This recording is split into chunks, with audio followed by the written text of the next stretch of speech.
Hey, how's it going, y'all? This is Chaz from Classic Komodo, and this is the Armory, a series where I take one gadget, one piece of equipment, and tell you a little bit about it.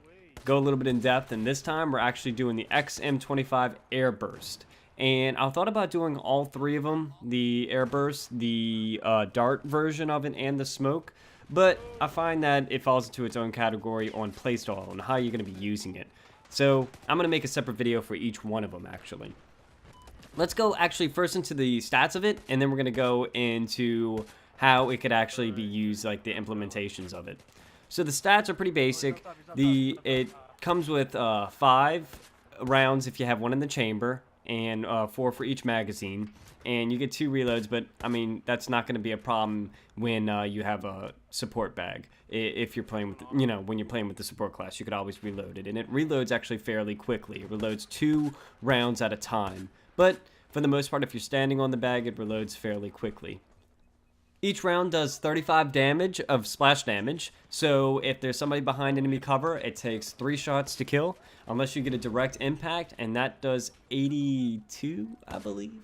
So 2 direct impacts would kill someone, 3 airburst would, from the splash damage, would kill them.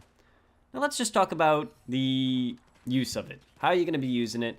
And the simple way of saying this is it's for people behind cover. It's for campers, really. It's not really an aggressive type of weapon where it's like a grenade launcher, because if you're using it like that, I tried using it and seeing if it was effective, and it unfortunately isn't.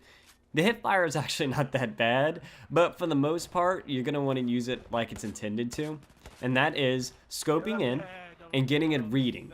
So wherever you scope in, if you scope in onto a mountain or if you scope in onto a barrier, anything, the first thing you look at is going to give a reading, and from that reading it's going to give you a number, and the airburst is going to explode 3 meters after that reading. So if you have a barrier that's 15 meters away and you look directly at the barrier, then you aim slightly up, it's going to airburst 3 meters after that barrier. This is awesome because you just aim at the barrier, then you aim slightly up, and it's going to kill anybody behind that barrier within 3 shots if they're at maximum health.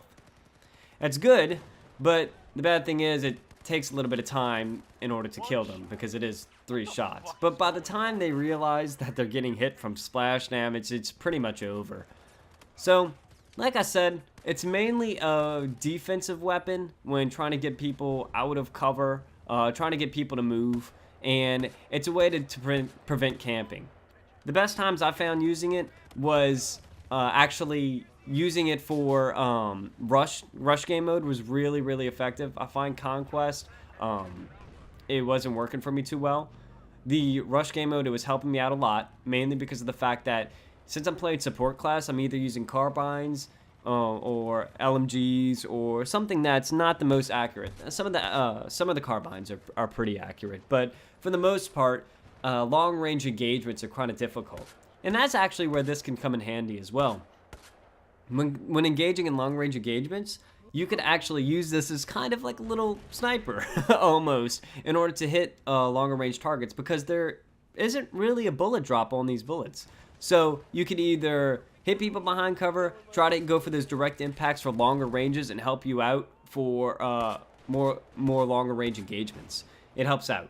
Lastly, I find that the infrared vision on it helps when identifying targets in like the shrubs and stuff like that when you can't really see them. This actually helps too if there's a lot of smoke, a lot of fire going all around, and you need to identify some targets. It helps you spot them as well because of the infrared scope.